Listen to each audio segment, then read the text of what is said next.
Vídeo rápido hoje sobre Caixa Seguradora com código de negociação CXSE3, empresa essa que já ofereceu 24,23% de retorno contra apenas 1,16% no período do Ibovespa, principal índice brasileiro. Trazendo isso para a vida real, se o investidor tivesse aplicado apenas R$ 1.000 na companhia, hoje esse valor estaria em 1.242, pelo simples fato do carrego, aplicando a metodologia das 3 chaves do sucesso que eu sempre trago para vocês em todos os vídeos. E eu sempre trago o retorno histórico, bem como os últimos 5 anos. Só que como ela tem um IPO recente, ela ainda não tem 5 anos. Então nós vamos falar de dividendos, vamos falar dos resultados, vamos falar de gerenciamento de risco, que embute esse período curto de relatórios, vamos calcular o preço teto e o preço justo da companhia.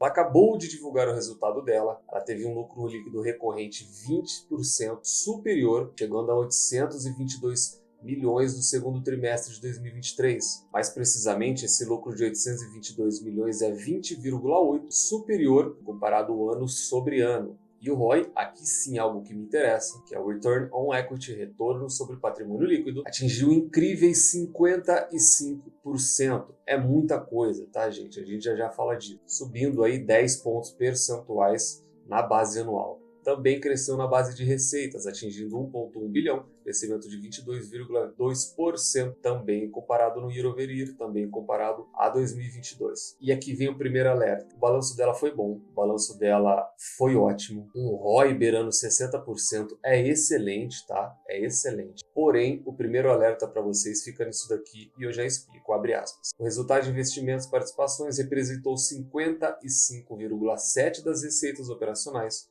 do segundo trimestre, um crescimento de quase 27% quando comparado no year over year, quando comparado a 2022, fecha aspas. O que isso daqui quer dizer? E eu já vou explicar para vocês.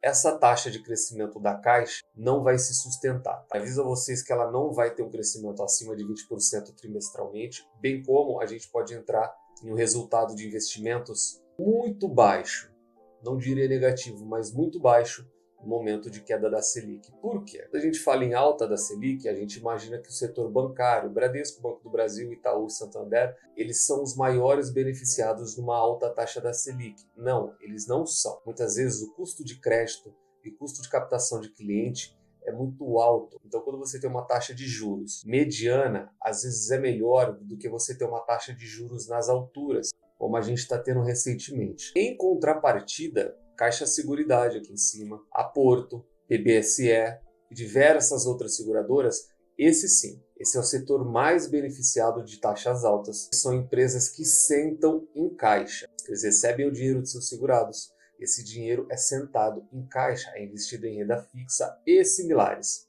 Então, a primeira conclusão, os bancos não são tão beneficiados com a alta da Selic, como seguradoras são beneficiadas de uma alta taxa. Esse crescimento que vocês veem do ano passado para esse, veio de resultado de caixa, veio de resultado financeiro, veio de resultado de investimentos.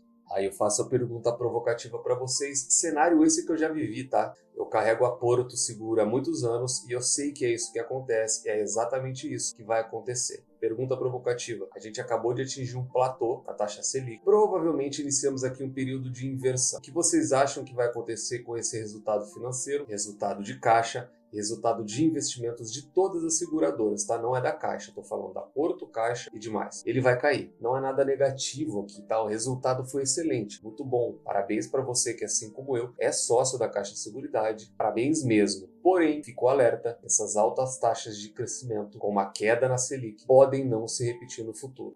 Então, cuidado ao entrar de cabeça os aportes só porque a empresa está sendo falada no momento. Essa alta fica bem clara aqui, ó. Ela superou com sobra o Ibovespa, principal índice brasileiro. Sobre dividendos, o comentário é bem rápido. Teve um excelente segundo tri, muito provavelmente agora em novembro, que é quando ela distribui os 6 primeiros meses do ano, nós teremos uma distribuição recorde. Quem pagou barato na ação vai ter um yield on cost, que eu já falei para vocês que esse é o yield que interessa, e não o dividend yield, e sim o dividend yield on cost. Já mostrei a fórmula para vocês também. Vai estar superando as casas dos 2 dígitos com certeza.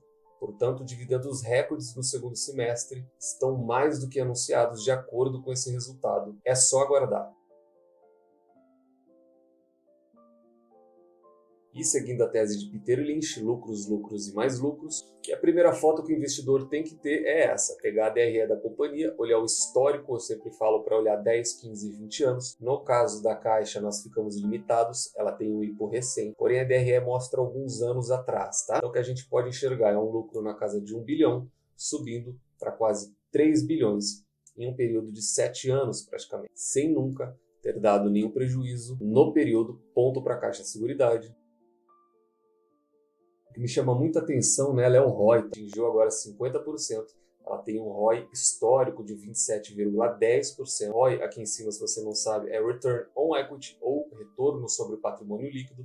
Tese essa defendida por Warren Buffett. É o segundo fator que eu sempre uso para analisar as empresas, sendo ele fator de exclusão. Uma empresa com baixo retorno, eu sequer analiso como possível investida. Sobre o dividend yield, tese essa defendida por Luiz Barsi, ela tem uma média histórica de 6,27, mesmo essa média histórica sendo de apenas 3 anos. Talvez aqui seja a maior problemática que nós tenhamos nisso. PL, preço sobre lucro. Quem me conhece sabe que eu sigo a tese de Robert Shiller, de regressão à média, de preço sobre lucro. Tese essa publicada em 1988, e com um período de apenas 3 anos nós não podemos aplicar essa tese. É um histórico muito curto, a única coisa que a gente pode enxergar é que ela está muito em linha com a média histórica, porém 2, 3 anos não é parâmetro ainda.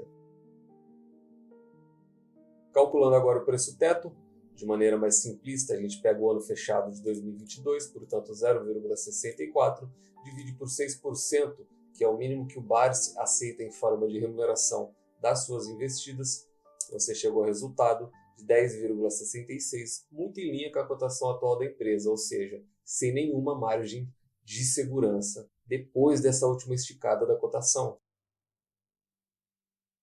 Calcular agora o preço justo, tese essa defendida por Benjamin Graham. Preço justo, que é diferente de preço teto, eu sempre lembro vocês, são teses totalmente diferentes. O que o investidor faz é pegar 22,5, a fórmula está aqui do lado, 1,08, multiplica novamente pelo Business Value Per Share, que é valor patrimonial por ação, 3,93. Nunca se esqueça de levar a raiz quadrada essa fórmula, chegamos a um preço justo de 9,77, ou seja, tanto o preço teto do Barsi está sem margem nenhuma, quanto o preço justo de Benjamin Graham está abaixo do valor atual da companhia. Então, se você fosse seguir essas teses ao pé da letra, agora não seria um bom momento para estar comprando a empresa. E chegamos ao mais importante, que é o que? Gerenciamento de risco. A empresa do setor de seguros, e na minha opinião pessoal, é intransferível. Isso não é recomendação de compra ou venda. Ela obtém uma nota 3. Se você já é seguidor do canal, você sabe que notas 3, 4 e 5 são boas empresas, ótimas empresas, excelentes empresas. Eu considero ela apenas uma boa empresa e já vou explicar o porquê. Ela tem uma excelente DRE e ela tem um excelente retorno. Por si só, para mim, isso já seria o bastante para dar continuidade na análise ou até mesmo investir na companhia. Porém, ela é um IPO recente e eu, dentro das minhas regras, dentro do meu gerenciamento de risco, eu não invisto em IPOs, essa é uma, e eu não invisto, entre aspas, pesado em empresas com 2 ou 3 anos apenas no mercado de capitais. O único aprendizado que eu posso passar para você é que os grandes investidores não fazem isso. Quando fazem com um percentual muito pequeno. E é essa maneira que você deveria agir. Eu poderia falar para você aqui do BMGB4 e diversas ações aí que fizeram o IPO na casa de 10, 20 reais e que hoje estão valendo 1, 2 reais. Você tem que fazer o seu gerenciamento de risco, estabelecer valores máximos de aportes máximos para IPOs, caso você faça questão de investir em IPOs. Jamais entrar de cabeça, jamais dar um full buy. Gerenciamento de risco deve ser mandatório para você. Então, resumo da Caixa Seguridade para mim. Todos os quesitos, ela seria nota máxima. Ela tem uma DRE ótima, ela tem um ótimo retorno e ela paga um excelente dividendo. Só para isso, ela já seria uma nota 4 ou 5. Porém, ela teve um IPO recente, ela apresenta relatórios de apenas 2 anos, e a história diz que em empresas assim, o investidor tem que ter cuidado, mas ainda assim, é uma boa empresa, eu gosto muito dela. Mantendo esses resultados e ela dando uma oportunidade em preços, nós iremos aportar com mais frequência e mais força, sim, porque o ramo de seguros é o meu segundo setor preferido do mercado de capitais.